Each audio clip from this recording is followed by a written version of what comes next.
First, thank you so much for doing this interview with me. I know you were doing rehearsals for the Alan Slate Juno Masterclass. You've got a performance happening here. How does it feel first to be part of something like this that literally has made strides for other artists in the past who have become Juno nominees, Juno winners, playing at big stadiums, and now you are part of that class of 2018? It feels incredible. It feels great to be in a position where I'm being recognized for my artistic expression and being recognized by a very reputable, a Canadian entity that is expert in this form of expression, and to just kind of be given the platform and be able to perform in front of the industry that is a part of that world is just super wicked. I'm super happy. It was a goal of mine, within.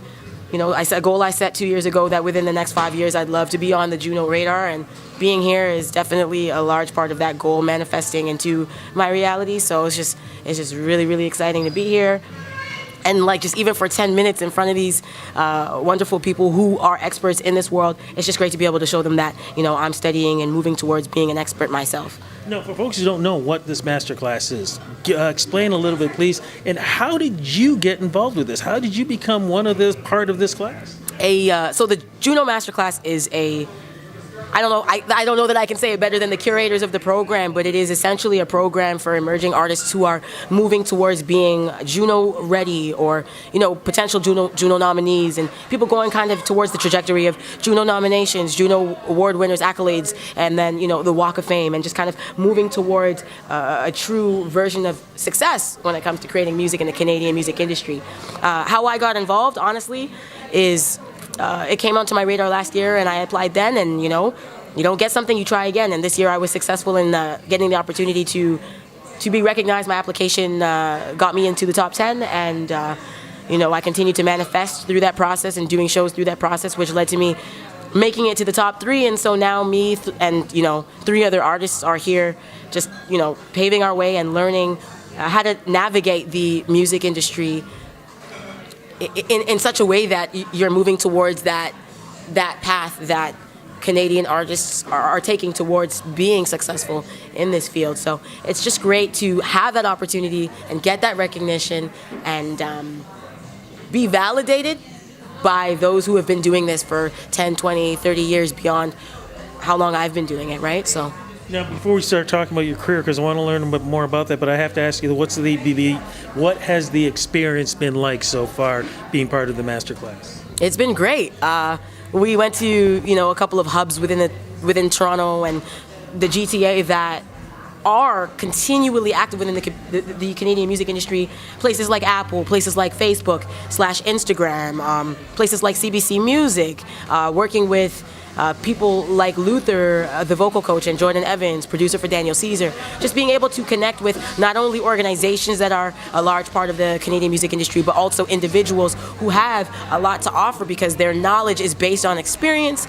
And so, to be in the position that I am, currently working on the new album I'm going to be putting out in 2019, it's a great time for me to kind of be able to maximize on the type of knowledge that I'm being given. And, knowledge truly is power. So, for me, I understand the loveliness that is being given this knowledge. Nobody has to share knowledge with you, and to be honest, knowledge isn't free. So to apply to this, to get the opportunity to be here for this, and to be validated going through this is just for me, I've been putting out music since 2009, and 9 years later, I'm very happy to say I think I made the right choice. Now, this is the first time you and I are getting a chance to meet. I had a chance to listen to your music earlier today, but standing here and talking to you, you are fierce, you are power, you are a bundle of energy. Have you always been like that? And also, originally you're from Brampton? Born in Toronto, raised in Brampton. In Brampton. Have you always had that energy that just, I'm surprised my camera hasn't exploded yet. That's hilarious. I think so. I think so. I went through some old footage when we were preparing the Juno TV video just to kind of show the representation of me being being active in the music industry from a very young age. And I found a video when I was like 4, and it was the same person. I was actually shocked to see how like the mannerisms were like kind of like exactly the same, and it was hilarious. I don't remember ever seeing that clip ever. So it was cool to see that the person that I was then is the person that I am now, and I constantly get comments from, like, I work at Long & McQuaid, and so in my full-time job I get comments from customers all the time of like, you're just a ball of energy, and sometimes I'm lethargic and I'm tired and I'm unaware that's translating. So it must just be something that's innate. But it connects with people.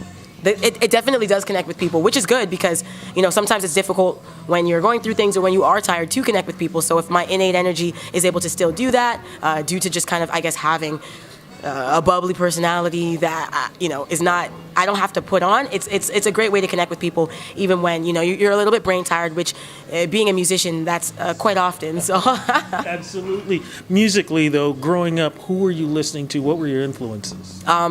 started with listening to my older sisters. All 3 of my sisters are singers, and they all play the piano at an incredible level.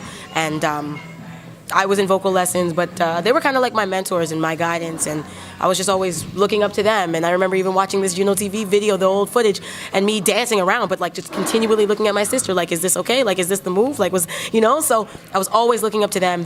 Hopefully all of them are going to be here tonight, my mom, my dad, my little brother now. So that's really exciting. But when I started branching out and like finding music on my own, you know, initially it was like Lauryn Hill and the Fugees with my parents, Michael Jackson, Sam Cooke, a lot of soul stuff. I remember being really into like the Lion King and stuff, like, and I mean like the Broadway version, Elton John, Tim Rice. The production on that is unreal. I remember like applying for Lion King and making it quite far, and I did a lot of Broadway. I did a lot of singing growing up. That kind of morphed into hip hop when I used to take music lessons in Scarborough, and when I moved to Brampton, it was kind of like there's this void of creativity on the weekends. I'm no longer in lessons. Oh my gosh, it's been 7 years of this consistency of creating, doing music-related stuff every weekend. What am I going to do with this free void of time, and how will I fulfill it and feel fulfilled? And, you know, I gravitated towards rap, at that time, I was in grade 6, grade 7, I'm 13, 14, I'm listening to 50 Cent, Chingy, Ludacris, Missy Elliott, and yeah, I think that was the time frame with which I kind of like started falling into a sound and a brand and a representation of who I am. And being a teenager, I guess those are the years where you kind of start finding yourself. So I started finding myself through this style of music that when growing up I wasn't able to listen to because mom and dad trying to keep us out of trouble. I got 3 older sisters. It's 1990, whatever, and hip hop is in a very different state at that time. You know, so I honestly wasn't listening to hip-hop at a very, very, very young age. I kind of fell into it like early teens and going forward. So I kind of started doing some research, backdating it all, got into a little bit of like battle rapping, which morphed into a more artistic expression, which is creating projects and creating art. And then it started with my first project in grade. You just mentioned something about battle rapping. What was that like for you? I talk about even the first time doing this, because you got to fight the fear to be able to, you know, bring in the fire. Absolutely. I will stress, like, day in and day out, I'm not a battle rapper. I don't proclaim to be a battle rapper, but I started with, I mean, it was battle rapping to a degree, but it was online. So I didn't have a social entity with which I was going out and being in these circles, because I just moved to Brampton, and I was a young female with very protective parents who were, you know, trying to give me that academic expression and, you know, trying to create a nice, safe path for their 4 daughters. And so, you know, I wasn't out in these crews with the men them just like spitting, but like I found this website called letsbeef.com, and you would do like a minute of a battle where you would like record a verse for a minute, and someone would challenge you by uploading their own verse, and they also would do text battles. So you have to write a certain amount of bars, like 16 bars, 32 bars, and then other people would like respond, and it would be just random people, Florida, Colorado, whatever. And I remember my name was MSZ squiggly GR exclamation M3Y. So I was Miss Grimy.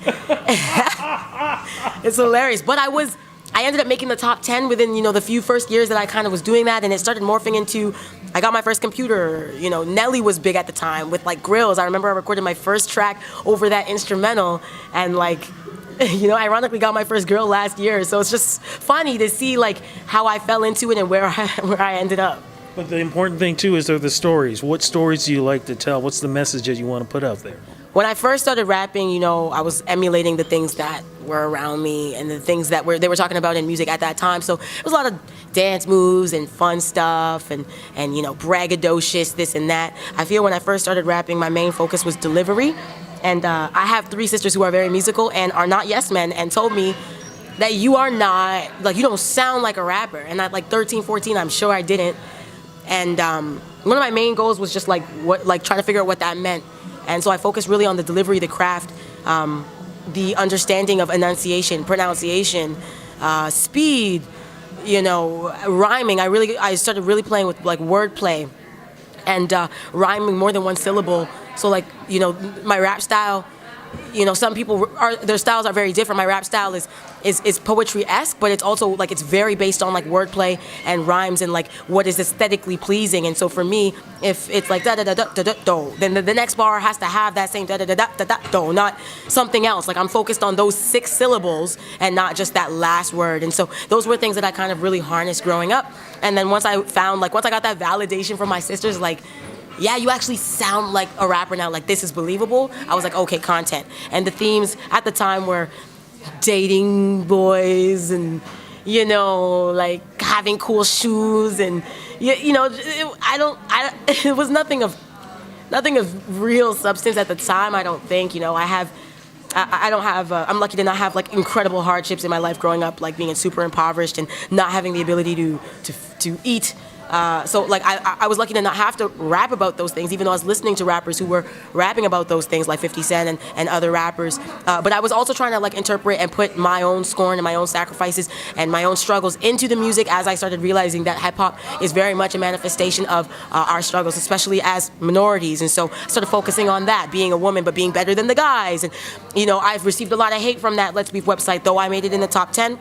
A lot of them didn't take me seriously, and there was a lot of non-validation. And you have a bunch of guys voting for the battles, and them not voting for you based on the tone of your voice, but not your ability to actually rap. And so I remember excelling in these text battles, but at first not the other ones because I was a female, and them not knowing whether I was a female or male with my writing skills. But then when I'm rapping, it's like, well, I don't like that voice, so I'm going to choose the deeper, more profound. So. Witnessing all of that and not understanding what it was, and then slowly understanding what it was, and then growing. I remember my first project I put out in grade 12. It was called No Studio, and that's when you started getting a little bit of like the thematic content that was able to be thought out. Which I called it No Studio because at that time I learned to produce. I made every beat. It was like 21 tracks. I learned to mix. I learned to master. I learned that I couldn't rely on anyone at said time, and I felt this self-sufficiency is something that I'm going to proclaim. I'm going to own. I'm going to talk about it, and I'm going to share it, and hopefully other people will feel empowered to do the same within their own right and within their own fields and industries. And I still talk about a lot of the same content, just a little more refined, and definitely diversifying. And we just got about less than a minute, though. You said you have a new album coming out. What's it going to be like? Do we have a name for it? Not a name yet. Time frame March to April of 2019. It's definitely going to be my most fully realized project to date. It's going to be some really strong production. We got Claremont II on the record. Sean Leon's on the record. We got Toolman from A Tribe Called Red producing and executively producing the record. I got a crazy management team behind me who really knows their stuff and really wants to see this beautiful body of work shine. A lot of momentum. I just got a placement on the TV show Insecure, and another one in Norway, and it's just all of these beautiful things have happened in a really short time frame to build that momentum. And now here I am at the Juno Masterclass program. I'm going to perform tonight. I have a show with my rap crew, the Sorority, tonight as well at Red Bull, and it's just all of this beautiful stuff is getting shoved into the music. And who I am, that manifestation, that representation, you're going to get next year, March or April of 2019. And I really am sure you're going to love it. Social media, where to go to follow you? Havaya Mighty, that's H-A-V as in Victor, I-A-H, M-I-G-H-T-Y, IG all day, Instagram, come follow me, DM, hit me up, but also Twitter, Facebook, Bandcamp, SoundCloud, and Spotify, for sure Spotify, and Apple Music. Thank you so much for this interview. Thank you.